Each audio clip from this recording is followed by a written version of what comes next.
La ku Ward 64 ngiyakhona njengamanje kunabantu abahlala lapha emathuneni. Indlu yomuntu isethuneni, iheadboard yakhe iTombstone. Siyakhona manje naleli team.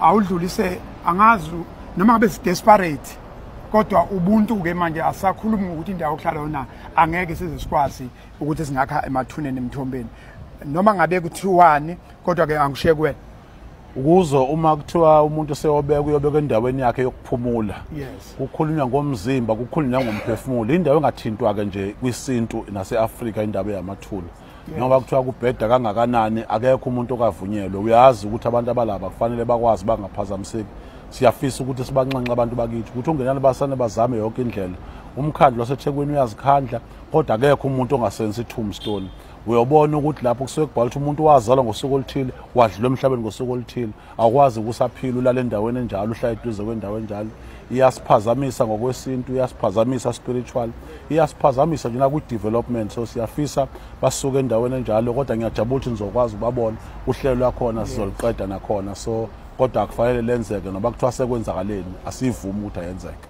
kuthiwa uthe yini lendawo iCoodmore Human Settlement informal settlements yes Yellow Park ilangenhle ilanga phezulu Yellow Park yes bafola under Ward 64 oh okay yes.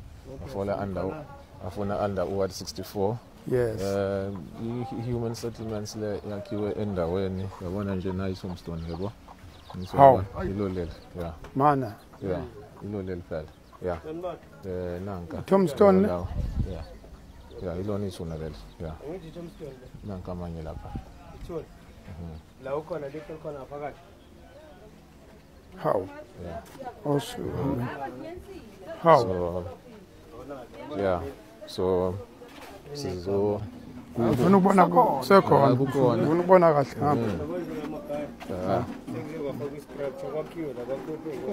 yeah ilona nongalo lapha oh nayidu lo yeah njengoba de ngisho ukuthi awubumdaba basendeni yeah uBK Naidoo kodwa siwashe nje yiwo lawo sine kunalutho yeah normal yiwo lawo yeah na uchethi lo yeah uchethi lo ulashman yeah yiwo nje lawo 1935 1941 ayiqala ke le nali yalbo nali yalbo okay yeah yini lo sikhomisa isona nali ke okay no intombazane ayilapha awuyigqibe ngokwenile inkukhu umfana lapha futhi hayi umfana indoda endala yakwaZuma ngala enseleni noma kephi ngala kule ndawo zakoMandeni yeah ngalo wakanhleko lo mjida lo yeah na 64 nazo yes ngise inkampani kaSimende nayi la ngemuva sivele kuyona yes kwa NPC way la phezulu N2 yes Yellow Park nayi la phezulu hey akaze kuyizwe yabona ke le yabona ke le akaze kuyizwe hawu yebo sixakekile webandla okay niyaphila bafowethu hayi sikhona ngithi yabona iyazisho nje nongalo siyayazi phela indunduma ngisi siyayazi hey singahambini kakhulu sesigcine sesiduka nathi mase siphuma la ngoba kodwa hayi soyibamba yaphela mfowethu sibona lesimo na uhlala lana wena ukhuzo yebo uhlala kuphi ekhaya ekhaya kuseyisenkeni ufike nini la uhlala lana ngeke ngikwazi ukuyibala iminyaka sengineminyaka suneminyaka ngisho ukuthi uhlela not eThekwini uhleli kule ndawo ngisho ngihleli kule ndawo ni ufike kubantu bokuqala abafikela noma ufike sekunabantu abahlalayo noma ngifikene kunabantu abahlalayo kodwa the most yabantu ifikele kimi bafikele kuwena lana kuthiwa kunamathuna la nami sengeke ngabona nakhetha kanjani ukuthi nivele nithi sizohlala la njengoba sengishilo ukuthi kwakunabantu ababevele behlala nathi ke safike sashutheka sahlala awethukanga ngosuku lokuqala ukuthi kanti kuhlala emathuneni ungethuki ngeke ungethuki ba uzokwethuka kodwa ngenxa yesimo uzogcina usuncenga khona la. Isiphi lesimo esicindezela ukuthi indawo zingekho ngoba azikho indawo kodwa ukhetha ukuyohlala ngasemathuneni? Ingoba ngabona ithuba lokuhlala emathuneni njengoba ngafika kuhlaliwe kuhlala emathuneni. Luthini uhlelo lwenu manihleli nje niyayibona nisuka la emathuneni noma nifuna ukususwa emathuneni noma nje hayi sihleli luthini uhlelo lwenu? Siyahalela ukusuka. Yes. Futhi kakhulu uma ikhona indlela ngoba akekho umuntu okujabulelayo ukuhlala emathuneni. Futhi nabanye abanikazi bamathuna noma bethuli nje mhlawumbe abathandi. Hayi ukuthi mhlawumbe abathandi. Wena phela umuntu wakini uma elele la kuthiwa rest in peace, wena ufika uzohlala phezulu kwakhe. Mana ke utohoza kuphi? Ndawo. Ekhaya uthe kuse Eastern Cape. Yeah. Kuphi ne Eastern Cape? eMthatha. Yiphi imuphi umehluko owenzwa ewenzeka empilweni yakho ngokuhlala la nokubuya uhlala eMthatha? Ngoba zombili lezi indawo awutohoza kuzona. La bengisebenza ukusho ukuthi njengamanje ngisaphelele itoho. Ubutohozaphi? La bengisebenzele iPWP. iPWP. Oh. Ngisweke njengabanye laba. Yes. Kodwa ubona ukungcono ukuthi kunokuhlala emathuneni uhlale eMthatha ekhaya ikuphi okungcono? Okungcono uzikhangelela amatoho edolobheni lethe ukuba likhulu ngoba kulandawo yaseMthatha asinawo amafema yabo elingani zama akekho umuntu ongazondla mangathiwa mina ngiyohlala ekhaya njengamanje. Yabo zikhona ingane osuyizalelela noma ufike nazo? Zikhona baba. Mhlambe endalini neminyaka emingaka wayitholela la emathuneni? Wayitholela la emathuneni? Kanti zikhona nezinye esezaqedwa matric zizalelwe la emathuneni. Africa my continent, Africa my home. Sise Africa kuyi South Africa. SiKwaZulu seThekwini. Ma uhamba la ngo N2 lo uzofikisa eMthatha uN2 lo. Ungakususa eMelo usuke eMelo eMpumalanga ila ohlangana khona neN17 ukuthatha ukufaka eMthatha udlule eMthatha ukufaka eWestern Cape iwona uN2 lo. La phezulu NPC uSimende inkampani yakho uSimende la kune Yellow Park la okuhlala khona abantu abangcoba ngcono noma bengadleli kaPondo kodwa bakhona abadleli kaPondo bese siba nale ndawo noma singasalikhumbula igama lamathuna ukuthi kwakuthiwa yini lamathuna nani bangisabona. Hayi angilibonanga kodwa ngiyacabanga ukuthi iKhutmo what uKhutmo Road la Khutmo Squatter Camp Khutmo Graveyard okusho ukuthi ke umuntu wayekade encwabela njengamanje usenkingeni ukuthi ngeke salibona nje ithuna lakhe ngisho bekuthiwa ufuna ukuzokwenza luphi usiko ngoba manje sihleli sizakhamuthi siyaqala ke lokho siyakweshwama siyabonga bafowethu ukuthi nisivezela kahle kanti no MEC ube khona na inhloko omnyango ikhona sizobuka kanye sibabaze ngoba into yokuqala before sikhulume ngezindla sikhulume iqiniso ayikho le into yokuqala funa sikhulume iqiniso ukuthi ayikho noma singahlupheka kanjani angeke uyohlala ethuneni indawo yabantu asebephumula okufuna bephumule ngokuthula kungcono ungathiwa impela sivaleke angani mahlala emgwaqweni la singahlala khona kodwa nje emathuneni mina I for one angiboni ngempela hloko omnyango ake sikhulume nawe nanga umfowethu uthi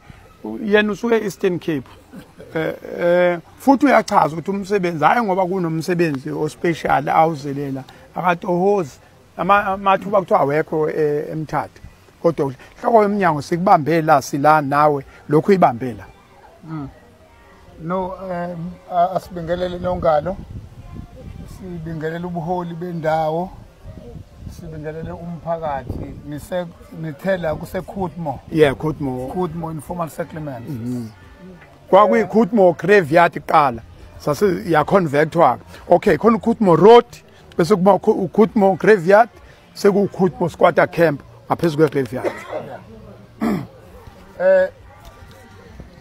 Nongalo nomphakathi angiqale ngokuthi ngiyashokheka ukubona lokho engikubonayo. Ngiyazi ukuthi kwisifundazwe sakithi sinomsebenzi wokuqeda imijondolo. Yes. Siyazi ukuthi kunabantu abahleli ezindaweni ukuthi makune disaster bakhe imijondolo yabo ngasemfuleni. Yes. Bengithi silwa naleso simo leso. Yes. Bengazi ke ukuthi kunabantu abakhe phezulu kwamathuna, ithuna lisendlini, iheadboard, i-tombstone. Ngiyaqala ke nqa ukubona lokho. Mina ngikhule emakhaya sifundiswa ukuthi awuhambe phezulu kwethuna kwakuthi uzomila amathumba. Yes. Ngoba kwakwenzethu usaba. Noma kuthi uzodabuka inyawo. Yes. Yes. Yes. Ngiyaqala ukubona lokho engikubonayo kuyangethusa. Ngicabanga ukuthi emsebenzini esiwenzayo siqale uhlelo lokuthi nakuba sina information yokuthi eKZN sinemjondolo engaphezulu ka-130 eKZN bese kuthi more than 700 yayo iseThekwini municipality. Njengamanje ke besinohlelo esiqalayo le ucwaningo noma i-research. Sifuna ukubuka ukuthi njengoba sinale mjondolo engaka eKZN sisenza ucwaningo oluthi mingaki lemjondolo. Mase sithola lemjondolo emingaki sifuna ukuthola ukuthi thina uma sakha indlu njengoba sakha u40 square meter. Yes. Sidinga isite engakanani. Khona sizobona ukuthi uma uthatha yonke lemjondolo lesinayo eKZN udinga umhlaba ongakanani. Singathi nje sidinga umhlaba, sifuna ukusho sithi sidinga ama hectares angaka uma sithi sinenhloso yokuqeda imjondolo eKZN. Number 2, sifuna ukuthi sibone ukuthi njengoba indlu njengamanje indlu yomxhaso njengamanje between 183,000 up to 220,000. Kudepend ukuthi uyakha kuphi, yabo. Sifuna ukuthi ke sibone ukuthi mase sazi ukuthi umhlaba esudingayo ungaka. Sidinga imali engakanani ukuthenga umhlaba ukuze sakhele abantu abahlala emjondolo. Sidinga malini ukuthi sakhe izindlu. Sikulomkhankaso okwenza ucwaningo onjalo. Kodwa ke sifuna ukusho nongalo ukuthi ikhona into esikholelwayo yokuthi njengoba uhulumeni wakithi unenhloso nqanga ezintathu. Okokuqala uthi ufuna ukukhulisa umnotho ohlomulisa wonke umuntu nokwakha amathuba emisebenzi. Number 2, uhulumeni wakithi uthi ufuna ukuqeda isimo sendlala abese enza izimo zokuphila zibe ngcono. Okwesithathu uthi uhulumeni wakithi ufuna ukwakha uhulumeni okwaziyo ukwenza izinto nohulumeni ongenayo corruption o ethical. Now ngifuna ukungena kule yokuqala ke ukuthi sifuna ukwakha uhulumeni okhulisa umnotho wakhe nabathu bemsebenzi.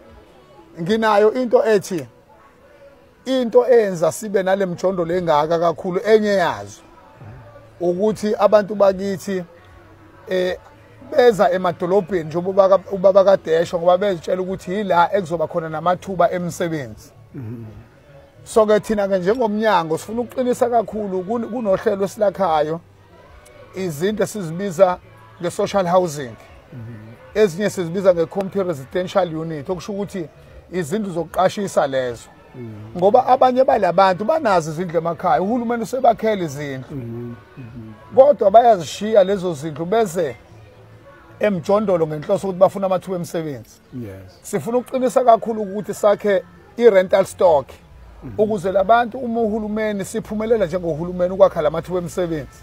Uma bethola amathuba emisebenzi bakwazi ukuqasha ezindaweni ezihloniphekile ukuze bangakhi imjondolo.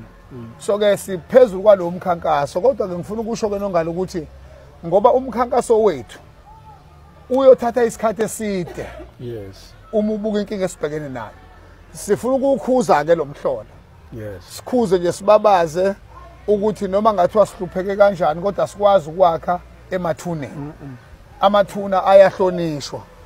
Ngicabanga ukuthi ke ngoba sengizibonele sizobuya sizokwenza umbiko naku-MEC nakumhlonishwa u-MEC, umhlonishwa umeya weTheku bese kuba municipal manager waseThekwini sixoxe lo daba ukuthi nakuba sinenkinga yomhlaba sinenkinga lezi esinazo ezinye zezinto efuna sizixoxe lezi ukuthi singadila kanjani nalenkinga ukuthi sinabantu abakhe imjondolo phezulu kwamathuna. Enye inkinga leyo kungafanele sithule ngayo, siyababaza nje, sibabaza umhlola. Sinethemba lokuthi ngelinye ilanga uhulumeni wakithi uzokwazi ukuthi umnotho ukhule ngendlela esifisa ngayo, sikwazi ukwakha amathuba emisebenzi ukuze abantu bakithi bakwazi ukusebenza, bazakhele izindlu noma barente ezindaweni ezidecent ezakhiwe uhulumeni ukuze siqede imjondolo ngoba sinenhloso yokuqeda imjondolo. Inhloko omnyango lo ubaba uMbili kwi-province uyena ke obhekene nalesimo njengoba esho nayo uya kweshwama nami ngiya kweshwama besingaze sibonge nje mfowethu ukuthi ke sithi sihamba ngokunye bese uyasidonsa ukuthi hayi kodwa ake sobheka la ayikho bafowethu nodadewethu lena ayikho. Mina ngizoshela lokugcina awukwazi ukuthi ungathi uvuka ethuneni uthi uyofesa uyofuna amathuba omsebenzi inhlanhla uzoyithathaphi. Hayi bafuthu ngeke inhlanhla sesikhuluma makuthiwa khona into ekuthiwa inhlahla izohlala kanjani inhlahla wena ulele phezulu kwethuna uvuke lapho uthi uyokhompyutha noma uyoncintisana nabantu abafaka ama-CV abaqhamuka emakhaya noma ngaba alikho decent noma uqhamuka emjondolo kodwa lo mjondolo uyimele hayi osethuneni. Hayi bafuthu singayicindezeli thina uyabona-ke la sizicindezela thina angikhathali noma singathini thina sicindezelana awukwazi ukuthi singabheka noma yini la singahlala khona kodwa emathuneni mina hayi ngeke ithuna liyahlonishwa nawe nje mawungathiwa nje kini khona umuntu uyafika kini owakhe emathuneni akini ungathini wena nakuyake kodwa nohleli kini ekhaya nanguyake nakuyake nisebona nakuyake uma ungafika ekhaya kunomuntu owakhe ethuneni lakini ungenza njani? Ngalwa naye. Ungalwa naye. Ubuza ukuthi ufike kanjani bekwenzekeni ezefike la. Yeah. Ithi la. Ikithi la. Ungalunqamle ingalo. Konke engenakho kuma ukuthi ngifuna ukwenza ngenzi akwenzeki. Yes. Kungaphela. Yes.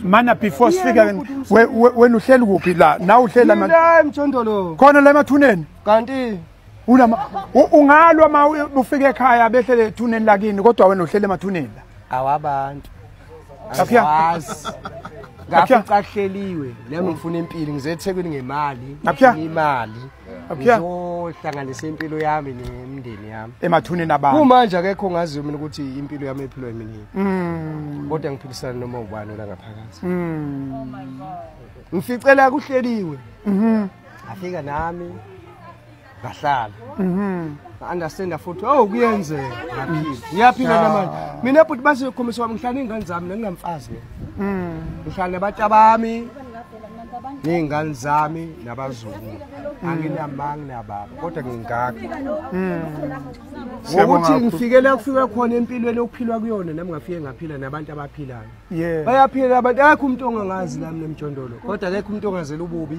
ngizela ukuthi ngiyaphila. Siyabonga kakhulu Qhawela kithi nanti iqhawe belibeka nathi beka Qhawela kithi ngiyafuna mina into osizwe sonke ukuthi ithini inkulumo mfowethu thatha usibeke. Hayi wona bhuti Msweli bengithi nje ngifuna ukuthi ngeke ngikubeke ngiyajabula ukuthi namhlanje uze wathola ithuba lokuthi uyazi le. Yes. Empeleni le ndawo ineminyaka engaphezulu ko-35 zonke lezi ngane ezizalelwe la ozibonayo zile uyabo thina uqala ukuthi ukufika khona besiyizingane nathi but ngoba isimo uma ngabe ngakutshela ukuthi abokuqala bathola idemocration ngo-2002-4 lapho nje akuzange kuze kuhambe ngokweqiniso ngoba abantu ababekhona lapho izinto bayinikeza abantu ababevele beshala emajaldini saxakeka ukuthi labantu akade benza iprofiling la kwenzeka kanjani mangabe kusasela abazali nezingane ezisakhula njengoba uzinto okunika sithi zonke lezi ngane la bazelwe la so kunesimo kwathina ethola ukuthi singaphezulu kwamanje ngeke ukuthi uzokhipha abantu ukuthi asiyoqala phansi silwe sibafake kwenye indawo engewona amathu nawo kuzobe sekuqala phansi ini ukuthi kuchitheke igazi oba nohulumeni ngeke azakuthanda uzothumela amaphoyisa sesiqala phansi silimaza abantu kugcine sekuyindlekelelo kodwa nje lokho kushoyo sonke siyakwazi ukuthi akubusisekile ukuhlala emathuneni kodwa ngesimo esithuka sibhekene naso manje ngoba nathi sesikhulile sesamadoda siyakwazi ukuzilwela siyazama esikuzamayo kodwa ke kuyabhutsha kodwa ngoba namhlanje usufikile nawo uminister siyabonga ocomrade ke sijwayele ukubabona bayasazi isimo sethu siyabonga umfowethu ukuthi ukwazi ukuthi azokuletha la Menge nganikhombisa enye indawo ngale la sinendawo la ehlala amanzi mengabe kunethile imizi imbozwa amanzi kanje. Enganikhombisa le nkampani yakhe la silwe kakhulu silwa nayo isivale la bekuhamba khona ke lawo manzi ke. Okukuthi menganetha kusuka namhlanje kuyakusasa okuthi yonke le mizi la nabantu abala indaba yabayikho. Na ama container abankankile asuka lapha manje dryat. Konke lokho kuyi-risk empilweni zethu but mana-ke uselapho ngiyaxolisa usho ukuthi mangathiwa kuna izulu imvula enkulu senivalele ngeniphume ngeke kuphume umuntu ngephume umuntu la asilali mangabe ukuthi line enkomba zokulu lokunetha sine-task nje ukuthi thina sesikhulile sihlalela ukugada ukuthi imvula isingakanani mengabe sibona ukuthi siyeza siyabasusa abantu abangenzansi sihlalele ngandawonye so nje siphila leyo mpilo nje msusa. Siyabonga kakhulu okwamanje mfowethu. Siyabonga. Africa my continent, Africa my home, se-Afrika into ebesikhubazeke KZN abantu bayazi sibeshawe GBV nokubulalana nje kwabantu sishawe izikhukhula sishawe izingozi yonke into ibuzwa la eKZN mawufuna nje ukukhuluma izinto ezimbi zibuzwa la Mthombeni ikhukhula ka 2022 ikhukhula ka 2025 isahlela emahlombe akho namhlanje sila Imbilwa ade silapha eMontclair ibhilidi leli nithengile kwenza ukuthi elizoba yitemporary zindlu ukuthi makwenzeka isimo njengalesi abantu behlale khona awuthathe nje through abantu besuka la sebela abantu nanga udadewethu ekhulumela nje uyayikhulumela ukuthi cha bajabule bahleli kahle nalapha sibonele le ability siyazi ukuthi ke akunganikeza nje umuntu le ability ngithenga malini elokwenzani bese singena umbuzo wokugcina noma mhlambe iadvice ozosinika nokugcina. Asibonga kakhulu Nongalo ngokusinikeza leli thuba sibingela inkosazana le uNtomkhona wakaMhlongo ozalwa umama uMagcabashe lo wadlula emhlabeni uma kwenzeka izikhukhula. Weminye yemndeni kade seBayside esayithatha sayise Bayside. Ngicabanga ukuthi ke udaba laseMontclair Lodge silithengile kuTransnet ngo33 million. Inhloso ngqangi yakhulu yale ability besiba nezinkinga zama temporary residential unit nama emergency unit ukuthi kufanele siloke sihamba sikhosela endaweni ezihlukene njengamanje uhulumeni uma isiphelele ngiyakwazi ukuhlala abantu abawu400 eyobe seyiphelele ngoDisemba ukuze sazi mekhona isikhukhula basiyobabeka lapha abantu bese simakhela umuzi bese siyamsusa kodwa sibe seba nohlelo ukuthi ke usuku kaMadiba wonke umuntu ke usuke enenhliziyo South Africa uyazi ngolesihlanu sithe lo mndeni wakagcabashe nxa ukuthi bona abakaze balenza usiko impilo bakwazi ukuthi babe right ngendaba yama kungcono bathole indawo sibeqisile ke kufanele silisho lo qiniso ukuthi yilabantu abelimale ngo2022 kuyikhukhula kodwa bona benze kulonyaka sathi nxa ukuthi uma akaza atholakala kuzoba ngcono bengazi balithola ithambo lomuntu omdala babe nendlu bakwazi ukuthi bazigculise so bayabonga kakhulu bayajabula ubonge kakhulu ke nani department wabonga kakhulu namakhansela ikakhulukazi ukhansela uLishaba ucha basebenze kahle siyajabula kakhulu mengingamakhansela akithi anconywayo ngokuthi abasebenzela abantu ngoba lokho kusinikeza ithuba lokuthi abantu bazoqhubeka bajabule inkambiso safundiswa uMadiba ke ispirit of ubuntu so ngicabanga ukuthi inkosazana izwile izisholo siyaqhubeka senze njalo nje ukuthi isimo sabo sigcine sesingcono kwaZulu Natal igcine indawo kahle.